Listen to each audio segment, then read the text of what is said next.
So good afternoon or good morning, depending on where you're watching from. Welcome everyone, and thank you so much for joining our webinar today, From Scattered Neuroimaging Time Points to One Table, How to Build the Full Subject Timeline Automatically. And I'm Evie, a product manager at QMENTA, and I'll be your host for the next 30 to 40 minutes. So today we're going to be talking about, well, a quick note just before we begin. We'll be recording this webinar so that it can be added to both our website and YouTube channel for on-demand replay. You'll also receive a follow-up email with a link to this recording, which you're very welcome to share with fellow colleagues and industry connections. Also, the chat is open, so feel free to submit any questions you have through the chat at any time. We'll devote time to a dedicated Q&A session right at the very end, and anything we don't have time for to answer, we'll follow up with you post-webinar. So today we're going to be talking about a specific widely suffered pain point of longitudinal neuro-oncology studies that involve central review. And that is that most imaging workflow failures aren't discovered during study startup. They're discovered at the database lock. And the key word we'd like to focus on here is longitudinal. Now, longitudinal studies present their own kinds of challenges, including fragmented time points, disjointed reads, potentially a great deal of manual effort on behalf of both readers and operations managers. With every time point, each error can snowball right up until the database lock. Of course, this impacts trial endpoints, such as response to treatment. So today's session shows imaging managers, radiologists, and reader recruiters exactly how a new approach to central review, QMENTA's central review, is built around the subject and its timeline instead of each scan. Basically how we're designed to support your longitudinal studies. And with the welcome complete, we'll start by setting the stage to provide a bit more context to today's topic. Then we'll jump into a live demo of our new product, QMENTA Central Review, where we'll demonstrate with an example of a longitudinal neuro-oncology study with RANO, followed by a discussion of why this all matters now. And finally, we'll have some time for the aforementioned Q&A and some next steps. But first, joining me today are two brilliant guest speakers. So we have Aly Abayazeed, neuroradiologist, founder and CEO of QRadAI, who brings a wealth of experience in neuro-oncology trials to today's webinar. And we also have Paulo Rodrigues, our CTO and co-founder of QMENTA. And with that, I'll pass the mic to Aly, who will be setting the stage for us. Thanks, Evie. Thanks for having me.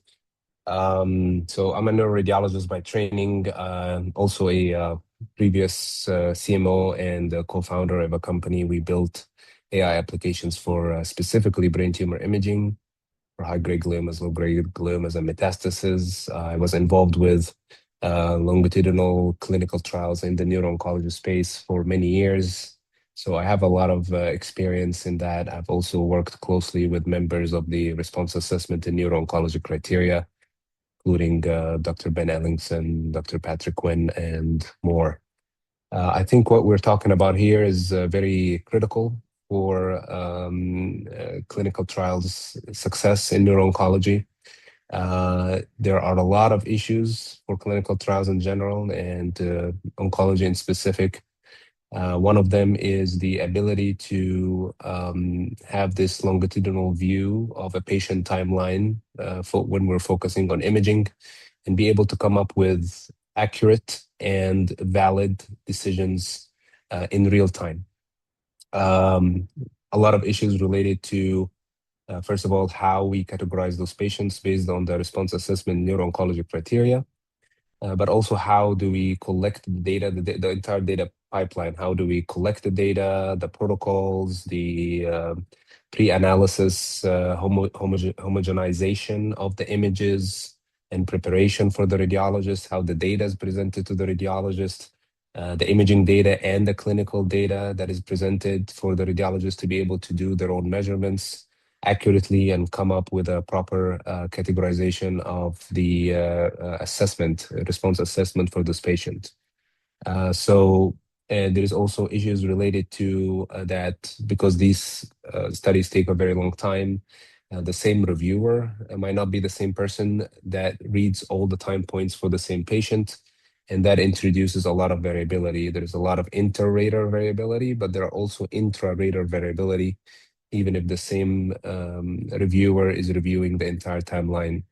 And in my experience, sometimes you get a scan for a patient, and then a few months later you get another scan for a patient, and a few months later you get another scan of the patient, and you're left having to go back and review all your images within some legacy systems that does not make this process very intuitive, or the flow is not very good, and that leaves the reviewer wasting time, a lot of time trying to put the pieces together, and also adds a lot of noise to the study, perhaps.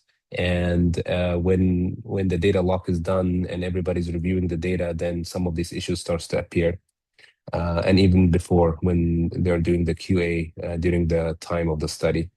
So there is this context that needed to be prepared for the radiologist before they even open the study. What scans were done before, what the status of every scan was, where the images that were measured, that if presented to the reader in an easy format, it will likely improve the chances of success of this trial. Next slide, please. So in lung neuro-oncology trials, really the problem, in my opinion, is not finding enough readers. There are enough readers that can do these trials, but it takes a lot of time to teach those readers the protocols, do these, what I was just referring to as the having all the information available easily to the readers, this history reconstruction. A lot of decisions about the disease status of the patient is dependent on the reviewer being able to have all the prior information and measurements available to be viewed. And sometimes that will be very hard for a reader if this is not readily available within a system that allows that to be readily available. That can be very time consuming and very stressful, and might lead to errors in judgment about what the disease status is. And of course, across multiple years and multiple site, data integrity become a core issue as well. Next slide.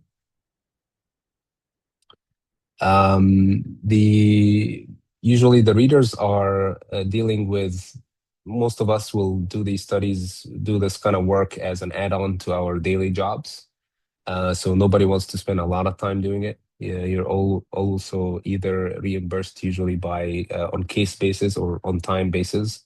So it's very important to maximize the time that we readers spend on these cases. And if the patient had 15 to 20 scans, and I'm getting the 21st scan, and there's no way I can just in timely manner review all the prior scans. And this lack of a support from a viewer system that can easily present me with all the important data, whether it's imaging or clinical data from the prior time points for the patient, that can cause a system like this will likely help readers in that situation to make better decisions. And better decisions means usually a better chance of success for these trials, especially moving forward with the era of the real-time clinical trials and oncology review trials that the FDA is doing. It's now more critical than ever to have a validated and high integrity pipeline of data, and that everything has to be very well taken care of at all times in case the FDA decides to jump on and look at the data real time. That becomes of a significant importance to have systems that will allow you to do that. Next slide.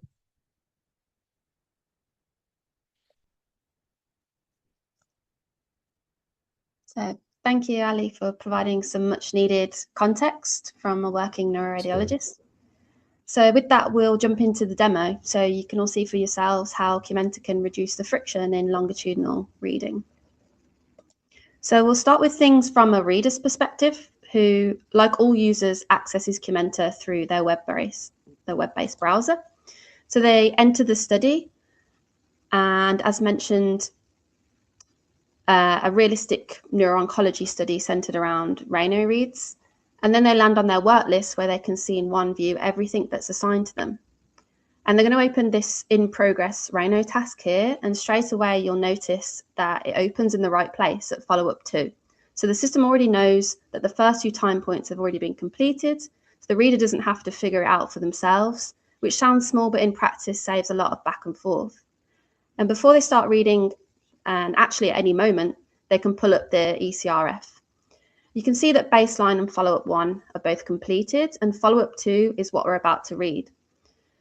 All of that prior data, the context that normally has to be pieced together manually, going back to find old PDFs, checking notes, is assembled automatically in one table. It's very accessible and it's subject-centric.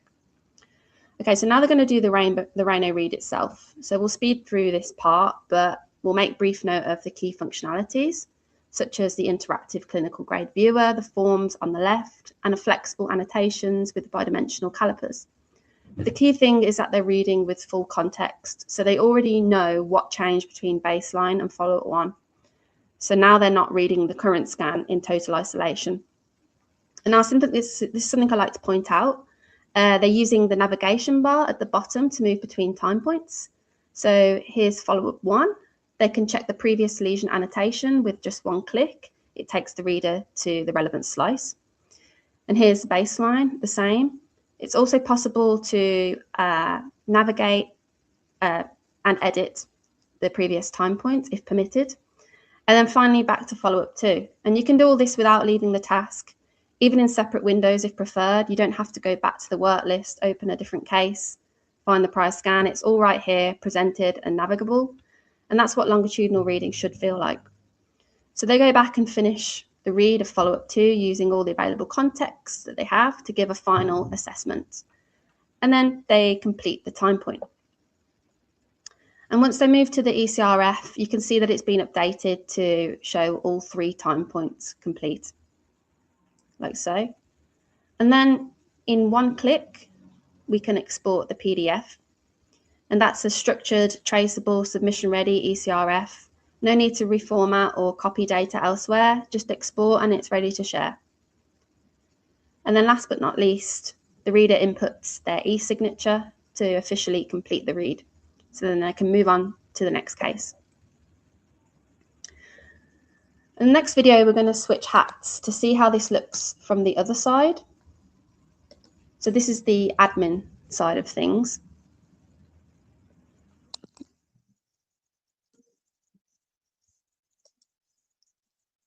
So we've now logged in as the study manager. And how does QMENTA facilitate longitudinal reads for them? Well, here we're showing them setting up a task for case 0014. So there's 3 time points available, and the manager chooses that they want to create the task for all 3 of them. And once they've created the task, they can go into work list management, and then they find the task and assign the reader. In this case, it's reader 3. And the system ensures that the same reader, reader 3, is assigned across all 3 time points. So that same reader continuity is something that a lot of protocols require, and you can enforce it right here at the task level. In fact, it's built into how the task is created. So now I'll highlight that there's another way to do this. So under automations, you can set it up so that when a new task is uploaded for a subject or a new piece of data, a read task is automatically created and assigned. So as imaging data comes in, the workflow just starts and nobody has to manually create the task. Nobody has to remember to assign it. There's also a second piece to this. It's for prospective studies. So you can switch on this automatic time point addition to not submitted longitudinal reads. So if a reader already has an open longitudinal read for a subject and a new time point comes in, that time point is automatically gets added to the existing read. So you're not ending up in a situation where a new scan arrives and somehow it's not linked to the ongoing series completely. It just gets picked up. And operationally, that can be easy to miss. So QMENTA just takes that off the table.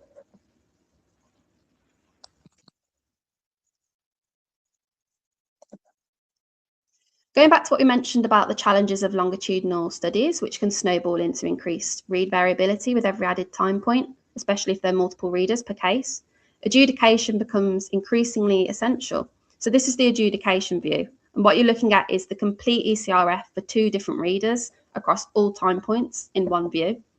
And note it's also possible to open the detailed reads with images in new windows if you prefer. And the adjudicator can see straight away whether 2 reads diverge and makes an overarching judgment. And this is actually a really important point. So when there's reader handover or reader continuity breaks down across a longitudinal series, you can get disagreements that compound over time.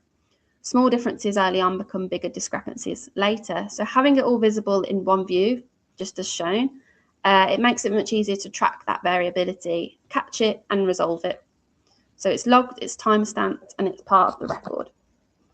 And on this topic, finally, we have the audit trail. Now, everything that happens in the platform gets logged. So every read, every submission, every export, every configuration change, it's continuous and it's automatic. And you can filter it. So by date range, by user, by event type, and of which you can see there's an extensive list of event types. So if you're preparing for a site audit and someone asks who submitted this read and when, you can just filter and have the information there. You can see exactly what was done and by who with timestamps. So this means that there doesn't need to be any attempt to reconstruct the study timeline from fragmented information. It's a traceability that's built in from day one of the study right up until database lock.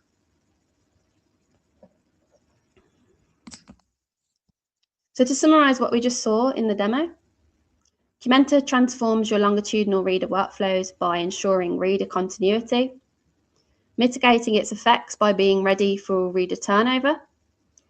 We facilitate patient progression review in just one click, and it's subject-centric rather than scan-centric design. And now I'll hand over to Paulo, but please do submit your questions on the demo for the Q&A. Thank you. Yeah, thank you, Evie. Like, great, to see the different pieces, right? The different features, capabilities of that. I think show like the complexity of dealing or doing central reading, like in a trial, like the different stakeholders involved in it, the different steps, and the challenges that Aly was saying in the beginning, that especially like when you have legacy systems, that is still a lot of the status quo, right? Like it makes everything more complicated. So I would like to now take a few minutes to bring back like a couple of conversation, a couple of questions to Aly, especially because I think now there's a couple of elements of things that are happening in this industry that I think are making like the complexities of central reading, which are already quite difficult, quite challenging, even more critical. So just to start, Aly, like recently, like in 2023, I believe, RANO 2.0, right, was introduced. That makes things even more important, like how it is like to look at the case with a longitudinal perspective. There's introduction of volumetric measurements. So like how do you see RANO 2.0 like affecting or complicating even more like the what the reader has to do? Is this like a change of protocol, or is more documentation? Like, how is that? Yeah, so definitely RANO 2.0 is not just a documentation change. It's not a documentation exercise. There is a fundamental shift in how the decision is being made during evaluation of the cases. The main fundamental shift is which time point are you comparing to after the patient has received treatment, which is surgery and radiotherapy in case of high-grade glioma. And also, which becomes now, before it was the post-operative scan, which, as we all know, post-surgical MRIs has a lot of artifacts, and the evaluation is very difficult. And some enhancement might be just post-surgical change, and a radiologist might misdiagnose that if they don't have an experience with looking at these kind of complicated cases, might misdiagnose that as a residual tumor, which is not, and so on. So they basically mandated that the baseline scan becomes the post-radiotherapy scan, which usually happens within a month from the post-radiotherapy treatment. And that's the baseline that is being compared to. And they also mandated that within the first 12 weeks after radiotherapy, we cannot diagnose progression. If we suspect that there is progression of the disease, then they mandated a confirmatory scan to figure out whether this is true progression or pseudo progression, especially in the setting of if the patients are receiving, if this clinical trial is for a drug that is known to cause a lot of pseudo progressions, for example, immunotherapies. Right. So the great thing about RANO 2.0 is that it unified a lot of those independent RANO criteria, because we had a RANO 1.1 for HGG, and we had a RANO 1.1 for LGG, and we had the modified RANO criteria, and we had the iRANO criteria. And I think what the team did for the RANO 2.0 is that they standardized and unified all those criteria. So now there is only one set of criteria that everybody's working with. They made it very clear how to evaluate pseudo progression, and they made it very clear also to a better degree how to evaluate non-enhancing tumor. And they also finally introduced or accepted the use of 3D volumetry, which is something that I'm very passionate about.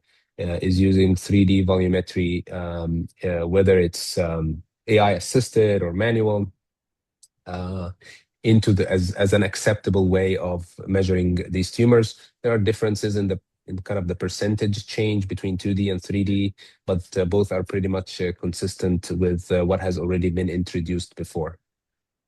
Mm-hmm.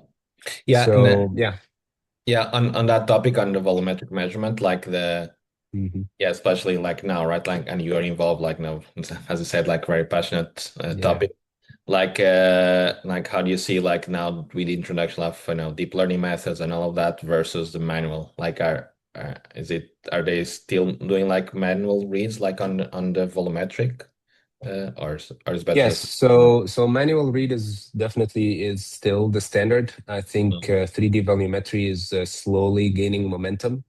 It will take time. There are two ways that you can apply these kind of tools.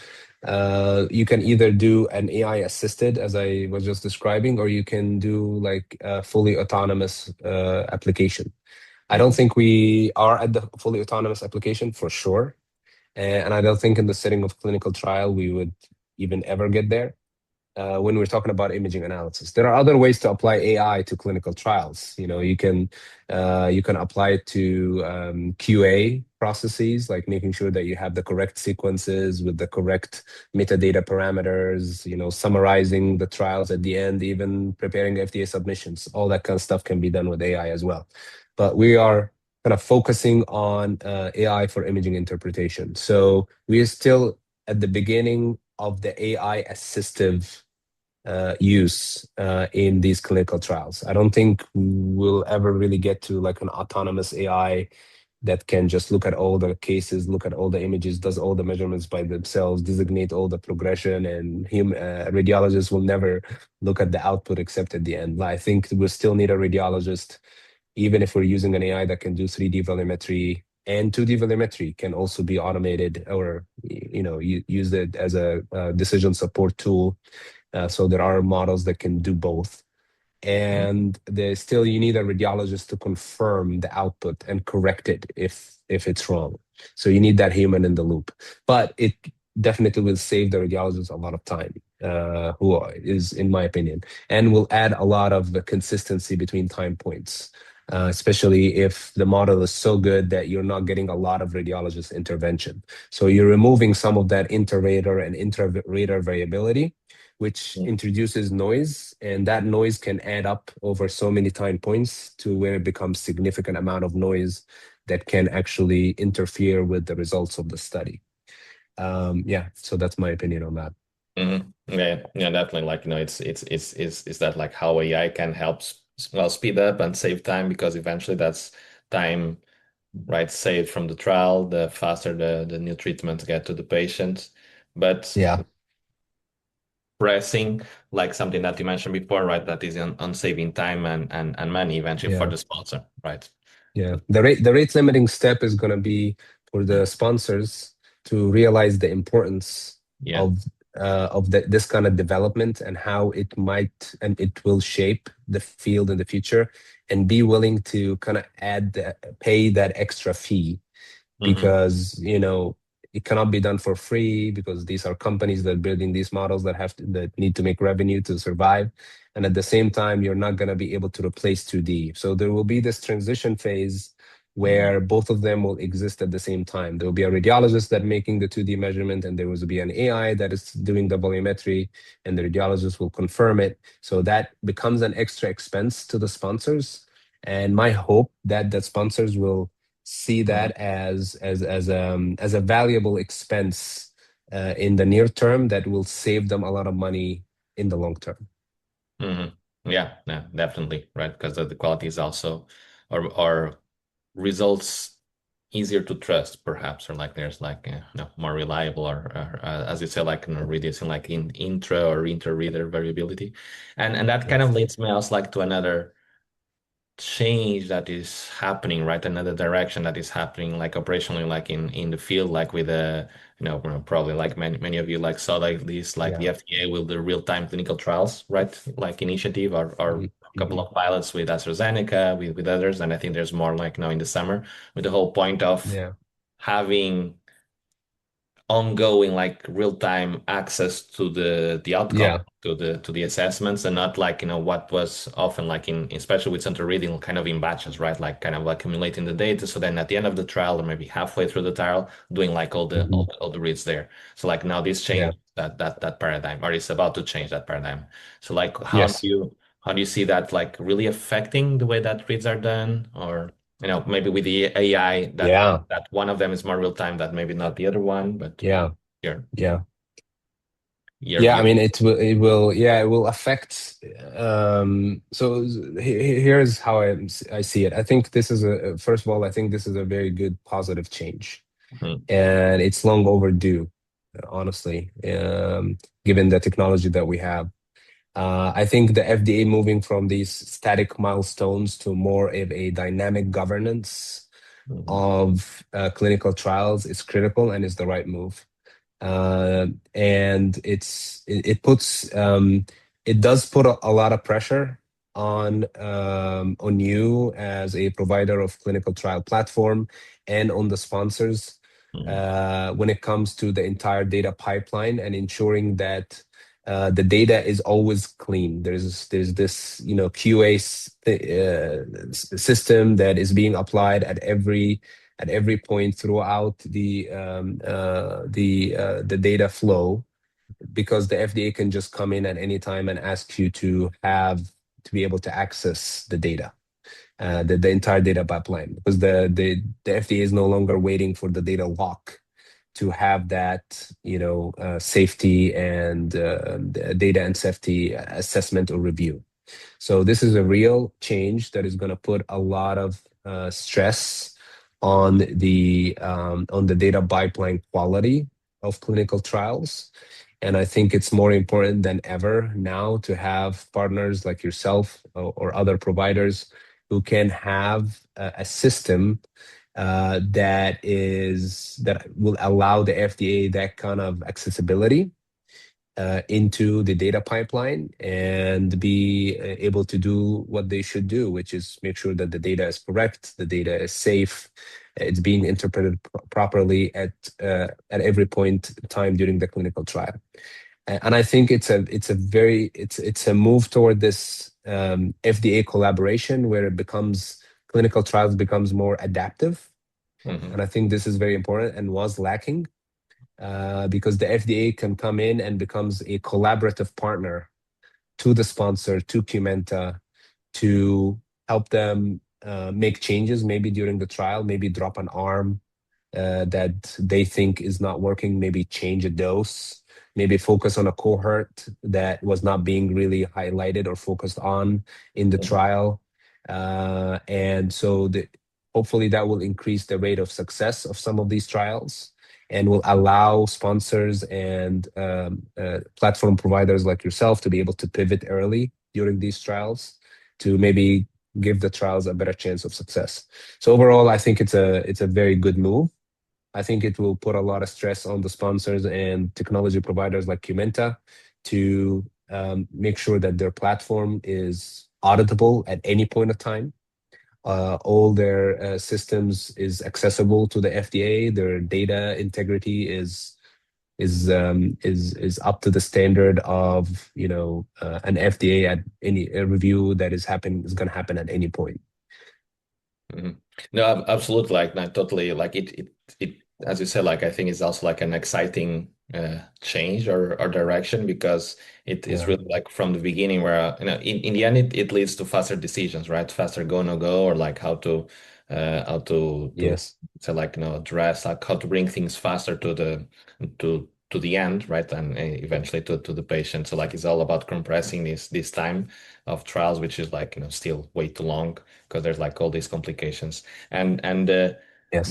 the also related to that, right? In a way, like now, everything is AI, like it's the buzzword at RSNA, at like many other places, like and it's here to stay, right? Like we see everywhere, like everything is getting faster, software development, with AI. But and you mentioned that like before in one of the previous topics, but like how do you see like AI impacting reads? Like is it more like a deep learning for the volumetric measurement, or do you see that eventually, or when or not, will it replace like readers, maybe in a trial or in an actual clinical setting? Like how do you see that? No, I don't think there is at least not based on all the AI algorithmic structures that I've seen, or like whether it's convolutional neural networks, whether it's transformer-based algorithm, whether it's these new models that like the JEPA family of models, large concept models. I don't see any of them, especially in the healthcare that is heavily regulated and it's a very high stakes environment. I don't see any of these architectures getting to the level where they will completely replace a clinician, whether it's a radiologist or a non-radiologist. But I do see a future where it's a common phrasing, like radiologists that use AI will replace the radiologists that don't use AI. And that has already been validated to a certain degree, because a lot of us are using AI. Just don't also forget that there's significant shortages in the workflow and the workforce. There's significant stress on healthcare workers in general, whether they are clinicians or supportive staff. And my hope is that we will reach, with the use of AI, we will reach at a point where these shortages are being mitigated, because we're using AI as an assistive tool that is alleviating some of that stress on the clinicians and nurses and techs and everybody who works in healthcare. That would be the best case scenario to me. Like, we're very far from AI replacing anybody. Like, first of all, let's use AI to fill the gap, and then let's worry about AI replacing somebody. And I don't think it's gonna happen anytime soon. Yeah, like AI, like this silent friend or silent like assistant behind the scenes, right? Like to help move things faster. Yeah, there are a lot of use cases that AI can do a great job at, that will be able to save time, save money. Not every use case has to be a clinical decision. There's a lot of use cases in, for example, administration and revenue cycle management and all of that AI is really primed to do a great job there. And so that's great. When it comes to clinical applications, I think it's still going to take time, just because of, like I said, it's a very high risk, environment, very high risk state, and it's going to be very hard to be solely dependent on an autonomous system anytime soon. Yeah, totally. It's like it's a fascinating topic and conversation. Yeah, and in general, in healthcare, we are very risk averse. Yeah, and healthcare systems are very risk averse, and nobody will just let a system go loose without being 99.9% certain that system will cause no harm, Yeah. right? Yeah. And thank you, Ivy. Just for the sake of time, also like just give some room for if there's any questions from the audience. So I can thank you, Aly. Like I could continue Yeah, the absolutely. conversation, but for next time. Yeah, next time. Yeah, so I think we have a couple of questions come in. So Paulo, if you want to start with this one, maybe. So how configurable is the eCRF? Can it be adapted to different protocols, or is it like a fixed structure? Okay. Yeah, great question. So the yeah, totally like can be configured and changed, right? Like we think well, there's two important pieces like in a clinical trial, and especially related to reasons like the on one side of things, like to have a system that is has the governance, right? Like as Aly was saying, like there's the QA, there's audit trails, there's like a kind of a relatively fixed structures, like to make sure that everything is going like step by step, and there's control over all the points. But on the other side, we also want to facilitate that things are flexible enough. So like for the next trial that is RANO, but maybe there's something extra that the sponsor like wants to capture, we can very quickly adapt or change, follow still that protocol, but like change and edit that eCRF that goes associated. So totally. Yes, it can be changed and like on a trial by trial or project by project basis to make that whole setup time also faster. So there's less effort in starting a new trial. Okay, Yeah. thank you. So next one. So that for sites that are already mid-study, is this something that can be adopted partway through, or does it really need to be set up from the start? So I can take this one. So it can absolutely be adopted mid-study. So historical data, retrospective data can be imported so that time points are represented in a chronological order. So readers aren't starting from a blank eCRF. So we would encourage teams actually to bring it in sooner rather than later, because then you're able to get the benefit from the automation side of things, because that's where the value is. But we have onboarded studies at various stages, and it's been we're well versed in this at this point. So if that's your situation, I would encourage you to reach out and we can have a conversation with the team about it, about what migration would look like. So then we have one more question. So on the audit trail, is that accessible to sponsors directly, or does it always have to go through the site?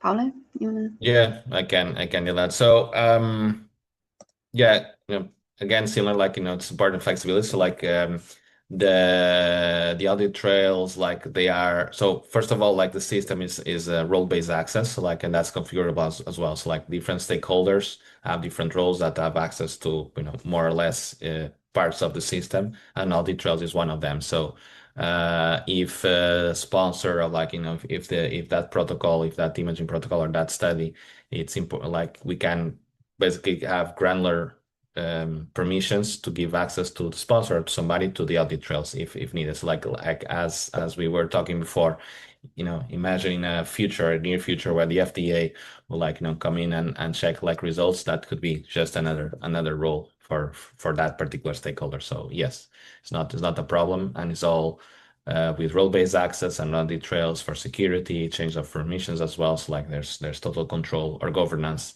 of all the aspects involved in the trial. So yes.